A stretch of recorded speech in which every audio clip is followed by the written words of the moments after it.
Welcome back class 11। तो जो next topic आपके चैप्टर 1 में है वो है डाल्टन्स एटॉमिक थ्योरी। आप अभी तक सारे लॉज ऑफ केमिकल कॉम्बिनेशन पढ़ चुके हैं। This is the next topic in your Dalton's atomic next topic in your chapter which is Dalton's atomic theory.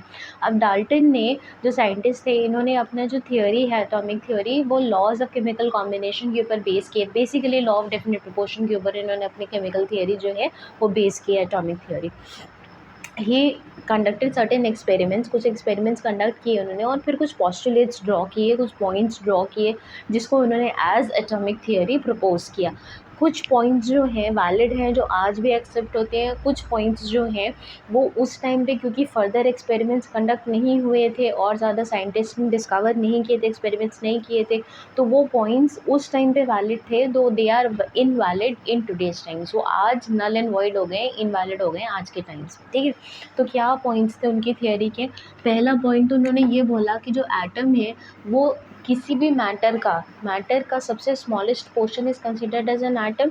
तो पहली चीज़ उन्होंने बोली कि जो एटम है वो किसी भी मैटर का सबसे छोटा पार्ट है। दूसरा, it is the hardest part and the densest part. सबसे ज़्यादा हार्ड पार्ट, सबसे ज़्यादा डेंस पार्ट, सबसे छोटा part and indivisible part of matter है, right. So these were the terms he gave for atom, that atom is hard, it is dense, it is the smallest part of a matter and it is indivisible. You cannot divide atoms further into smaller particles. That atom cannot be divided further into smaller particles. Second point that is propose was that atom is indestructible. Atom को आप destruct या destroy नहीं कर सकते। मतलब atom itself in itself is a whole entity. वो खुद में अपने आप में कंप्लीट एंटिटी है, उसको और ब्रेक डाउन नहीं किया जा सकता। You can not destruct or destroy it further into smaller particles or smaller pieces, ठीक। तीसरा पॉइंट जो उन्होंने बताया कि it is the smallest portion of the matter which takes part in chemical combination or chemical reactions. Chemical combination, addition, जो सारी reactions होती हैं उसमें मैटर का जो पार्टिसिपेट करता है वो एक्चुअली एटम होता है। Even though elements are participating, but element में भी बेसिक कॉन्स्टिट्यूएंट जो पार्टिसिपेट कर रहा है केमिकल रिएक्शन में वो क्या है? That is atom.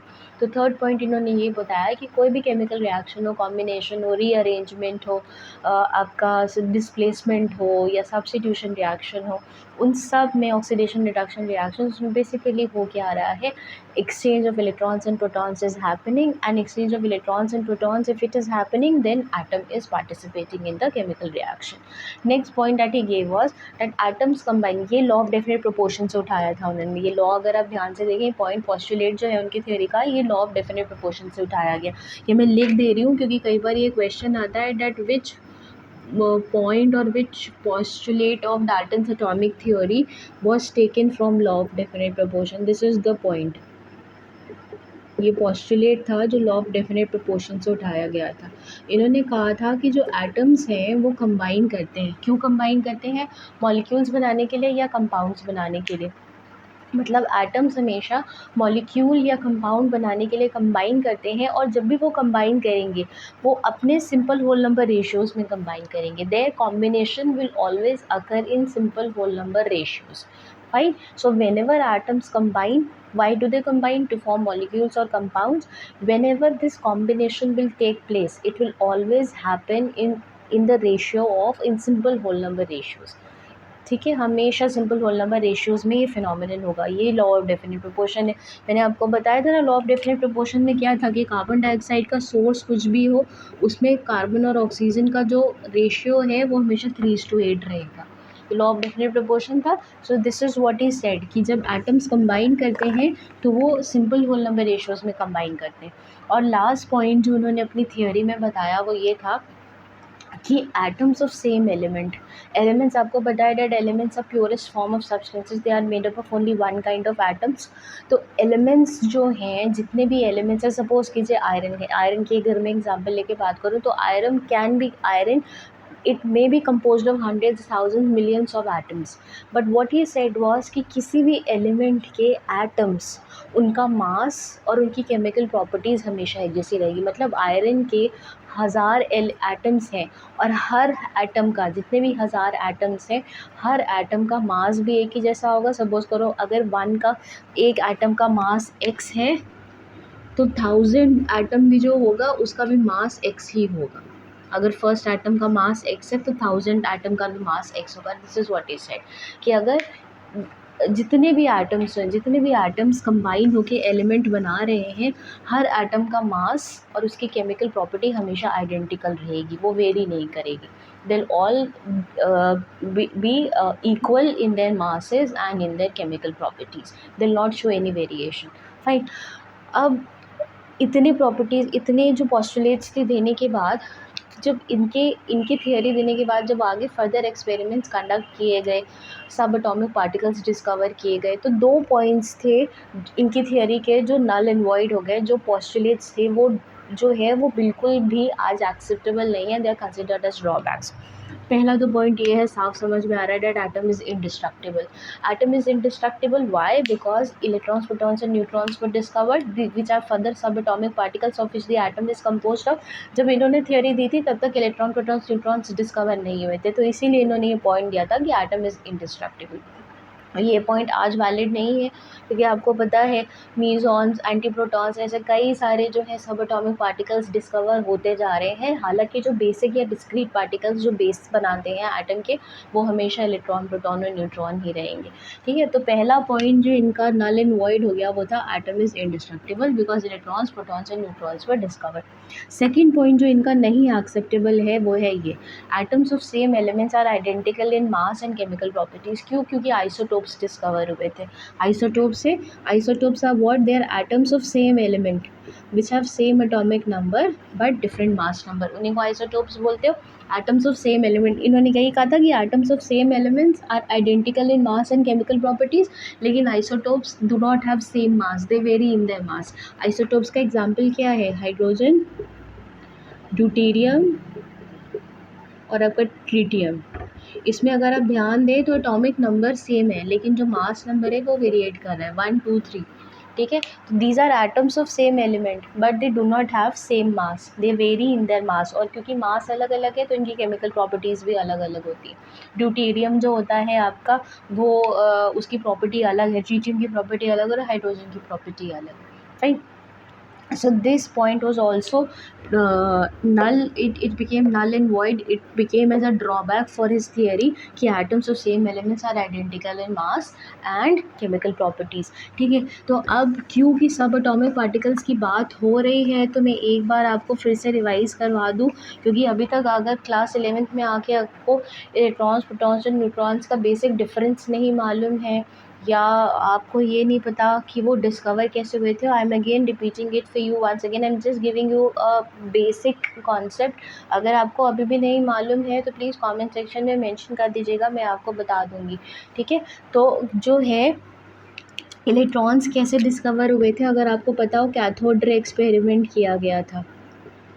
ठीक है, कैथोड रे एक्सपेरिमेंट हुआ था। अब कैथोड रे एक्सपेरिमेंट में किया क्या था, डिस्चार्ज ट्यूब ली थी, पतली सी डिस्चार्ज ट्यूब ली गई थी। It was made up of glass and it consisted of 2 electrodes. ठीक है, एक इलेक्ट्रोड पॉजिटिवली चार्ज था और एक इलेक्ट्रोड नेगेटिवली चार्ज था। अब लाइफ लॉन्ग कन्फ्यूजन रहता है कि कैथोड और एनोड में से पॉजिटिवली चार्ज कौन सा है, नेगेटिवली चार्ज कौन सा है। याद करने की ज़रूरत नहीं है, कभी भी केमिस्ट्री रट के मत पढ़िएगा क्योंकि कभी समझ नहीं आएगी। सिंपल कॉन्सेप्ट्स हैं, लॉजिक हैं, अप्लाई करेंगे अपने आप केमिस्ट्री ज़िंदगी भर याद रहेगी। ठीक है, तो कैथोड और एनोड, ठीक है, क्या होता है? कैथोड का नाम आया है केटाइन से, कैथोड को नाम दिया गया है केटाइंस से। केटाइंस कैसी स्पीशीज़ होती, अब अगर यही नहीं मालूम है तो कन्फ्यूजन होगा। केटाइंस आपको मालूम होना चाहिए क्लास 11 तक आके कि these are positively charge species. And anions जो होते हैं, एनोड को नाम दिया गया है एनायंस से। Anions are what? They are negatively charge species.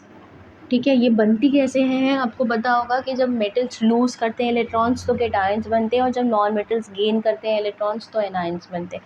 ठीक है, अब you must be aware of this fact कि जो चार्जेस हैं, opposite charges attract each other, like charges repel each other. जो ऑपोजिट चार्जेस होते हैं वो हमेशा अट्रैक्ट करेंगे और जो लाइक चार्जेस होते हैं रिपेल करते हैं। अगर केटाइंस कैथोड की तरफ जा रहे हैं, क्योंकि उसका नाम ही इसलिए आया क्योंकि उसकी तरफ केटाइंस जाते हैं, तो अगर केटाइंस कैथोड की तरफ जा रहे हैं तो कैथोड पे चार्ज क्या होना चाहिए, सोच के बताओ। तो कैथोड पे चार्ज कैसा होगा? नेगेटिव, क्योंकि तभी उसकी तरफ पॉजिटिव चार्ज जा रहा है। अगर ये भी पॉजिटिव होगा तो ये रिपेल करेगा। पर कैटाइंस को नाम ही कैथोड के लिए, कैथोड को नाम ही कैटाइंस की वजह से दिया गया है, क्योंकि उसकी तरफ कैटाइंस आते हैं। कैट है, कैथोड इलेक्ट्रोड से आया और कैटाइंस आयन से आया, ठीक है।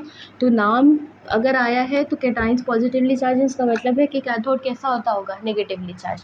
अब एनायंस कैसे हैं, नेगेटिवली चार्ज। एनायंस अगर एनोड की तरफ जा रहे हैं तो एनोड पे चार्ज कैसा होगा, पॉजिटिव, क्योंकि अगर ये भी नेगेटिव होता तो रिपेल कर जाता। फाइन। तो ज़िंदगी भर के लिए याद कर लेना कि कैथोड का नाम कैटाइन से आया है, कैटाइंस पॉजिटिव होते हैं तो वो नेगेटिव होगा। एनोड का नाम एनाइन से आया, एनाइंस नेगेटिव होते हैं तो एनोड जो है वो पॉजिटिव होगा, ठीक है। तो जो कैथोड रे एक्सपेरिमेंट किया गया था उसमें 2 इलेक्ट्रोड्स लिए गए थे, एक कैथोड था एक एनोड था, और इसके अंदर एक गैस फिल कर दी गई थी। नाउ टू नोट कि गैस के ऊपर जब आप हाई वोल्टेज इलेक्ट्रिक करंट किया गया low pressure condition, 2 condition apply की गई, low pressure conditions, low pressure and high electric voltage, high electric voltage. जब ये कंडीशन अप्लाई की गई तो ऑब्ज़र्व किया गया, जब हाई इलेक्ट्रिक वोल्टेज का करंट गैस के थ्रू पास किया गया, इसके अंदर गैस फिल थी, गैस के मॉलिक्यूल्स थे, जब गैस पास किया गया हाई इलेक्ट्रिक वोल्टेज करंट तो ऑब्ज़र्व किया गया कि कैथोड से रेज़ निकलती हैं, इसीलिए इसका नाम कैथोड रे एक्सपेरिमेंट है। कैथोड से रेज़ निकली और वो मूव करी एनोड की तरफ, ठीक है। कैथोड रेज से दूर नहीं रहा and they started moving towards anode. अगर एनोड की तरफ मूव कर रही हैं तो कैथोड रेज में से, कैथोड की, बिकॉज रेज में फोटॉन्स होते हैं, आपको पता है that rays consist of photons या चार्ज्ड पार्टिकल्स। तो कैथोड रेज से निकलने वाले पार्टिकल्स अगर एनोड की तरफ मूव कर रहे थे जो कि पॉजिटिवली चार्ज होता है, तो इसका मतलब है कि कैथोड रेज से जो पार्टिकल्स निकल रहे थे वो कैसे थे, negatively charge. And these negatively charge particles were named as electron, इन्हीं को इलेक्ट्रॉन नाम दिया गया था, ठीक है। कैसे पता चला, क्योंकि जो कैथोड से एनोड की तरफ मूवमेंट शो कर रहे थे, और एनोड की तरफ जाने का मतलब कि जो पार्टिकल्स है उनमें नेगेटिव चार्ज, क्योंकि एनोड पॉजिटिवली चार्ज होता है, ठीक है। और फर्दर मुलिकन थे, मुलिकन साइंटिस्ट थे, उन्होंने ऑयल एक्सपेरिमेंट के थ्रू इलेक्ट्रॉन पे चार्ज डिस्कवर किया था। तो जो चार्ज आता है उसकी वैल्यू होती है 1.6 इंटू 10⁻⁻19 कूलम, ये वैल्यू है इलेक्ट्रॉन की। प्रोटॉन की जो वैल्यू होती है, प्रोटॉन भी ऐसे डिस्कवर किए गए थे, उसमें हुआ क्या, उल्टा डायरेक्शन था मूवमेंट का, उसमें जो रेस थी वो एनोड से कैथोड की तरफ आ रही थी। तो एनोड से कैथोड की आने की तरफ मतलब कि जो रेस थी उनमें पॉजिटिवली चार्ज पार्टिकल्स है, इसलिए वो नेगेटिव चार्ज की तरफ मूव की। प्रोटॉन पे भी जो चार्ज डिस्कवर किया गया इट वाज फाउंड आउट कि उसका मैग्नीट्यूड सेम था, मतलब उसकी वैल्यू सेम थी, सिर्फ चार्जेस अलग थे। इलेक्ट्रॉन पे नेगेटिव चार्ज है, प्रोटॉन पे पॉजिटिव चार्ज है, और इसी की वजह से जो आपका एटम होता है वो इलेक्ट्रिकली न्यूट्रल होता है। क्यों? क्योंकि आपको ये चीज़ पता होगी कि अगर वैल्यू सेम है +x and -x cancel out each other, value same है चार्ज डिफरेंट है, तो जो टोटल इफेक्ट होता है वो न्यूट्रल हो जाता है। That is why atoms are electrically neutral, क्योंकि जो तीसरा सब एटॉमिक पार्टिकल डिस्कवर किया गया था न्यूट्रॉन, उसमें कोई चार्ज नहीं होता, इट इज़ चार्जलेस स्पीशीज़, मास होता है लेकिन चार्ज नहीं होता, इट हैज़ नो चार्ज। तो इसका मतलब है कि एटम पे चार्ज के लिए रिस्पॉन्सिबल कौन है, इलेक्ट्रॉन और प्रोटॉन। और अगर आप ध्यान दें तो दोनों का मैग्नीट्यूड एक है, साइन अलग अलग है, तो होगा क्या, ये दोनों एक दूसरे को कैंसिल कर देंगे, एक दूसरे के इफेक्ट को कैंसिल कर देंगे। तो कैंसिल होने की वजह से जो एटम है it becomes electrically neutral, atom as a whole is electrically neutral even though it consist of charge. ये क्वेश्चन कई बार आता है कि एटम में चार्ज पार्टिकल्स प्रेजेंट होने के बावजूद भी एटम इलेक्ट्रिकली न्यूट्रल क्यों होता है, क्योंकि दोनों का मैग्नीट्यूड सेम है, चार्ज अलग अलग है, वे कैंसिल आउट कर देते हैं एक दूसरे को। फाइन, तो दिस इज़ द रीज़न। अब ये एक्स्ट्रा मैंने इसलिए बता दिया है क्योंकि ये बेस है, ये आप कई बार इलेक्ट्रॉन प्रोटॉन न्यूट्रॉन पढ़ेंगे, पूरी केमिस्ट्री इसी पे बेस्ड है, ख़ासतौर से इनऑर्गेनिक केमिस्ट्री। तो अगर आपको अभी भी ये क्लियर नहीं है cathode anode rays, proton discover कैसे हुए थे, चार्ज कैसे पता चला, what is the charge, how you represent electron proton and neutron, तो कमेंट सेक्शन में मेंशन कर दीजिएगा, मैं एक बार फिर से आपको ये चीज़ बता दूँगी। इसके अलावा एक चीज़ और आपके इसमें और बतानी रह गई है, वो है कि आप जब भी एटॉमिक नंबर, क्योंकि ये कन्फ्यूजन होता है कई बार, आप जब भी किसी एटम को रिप्रेजेंट करते हैं तो उसमें 2 नंबर्स होते हैं, 2 नंबर्स आर देयर, फाइन। ये जो नंबर आप यहाँ लिख रहे हैं राइट साइड पे ऊपर की तरफ जो नंबर होता है वो एटॉमिक मास होता है, that is your atomic mass. And atomic mass is equal to number of neutrons plus number of protons. जब इन दोनों को हम प्लस कर देते हैं तो जो टोटल आता है that is mass of protons, atomic mass होता है। वो number of neutrons plus number of protons का एडिशन जो है वो एटॉमिक मास होता है। और ये जो साइड पे लेफ़्ट साइड पे आपके नीचे की तरफ लिखा होता है वो एटॉमिक नंबर होता है। ये याद रखिएगा हमेशा, क्योंकि जब आप लॉज लिखते हैं तो उसमें रेशियो ऑफ देयर, जब न्यूमेरिकल्स आते हैं लॉ ऑफ डेफिनेट प्रोपोर्शन वगैरह के, तो उसमें ratio of their atomic number, ratio of their atomic mass लिखना होता है, आपको समझना होता है, तो उस टाइम पे कंफ्यूजन होता है। याद रखिएगा, this is what is atomic mass and this the number which is written on the lower side of your left hand, that is your atomic number. ठीक है, तो कंफ्यूज मत होइएगा, फाइन। सो अगर अभी भी इसमें से कहीं पे भी कोई कंफ्यूजन है, कोई कॉन्सेप्ट अभी भी आपको नहीं क्लियर है, तो प्लीज़ मेंशन कर दीजिएगा कमेंट सेक्शन में। मैं एक बार फिर से आपको ये points before moving ahead with the next topics in your chapter में एक बार ये फिर से आपको एक्सप्लेन कर दूँगी। ठीक है, थैंक्स फॉर वॉचिंग।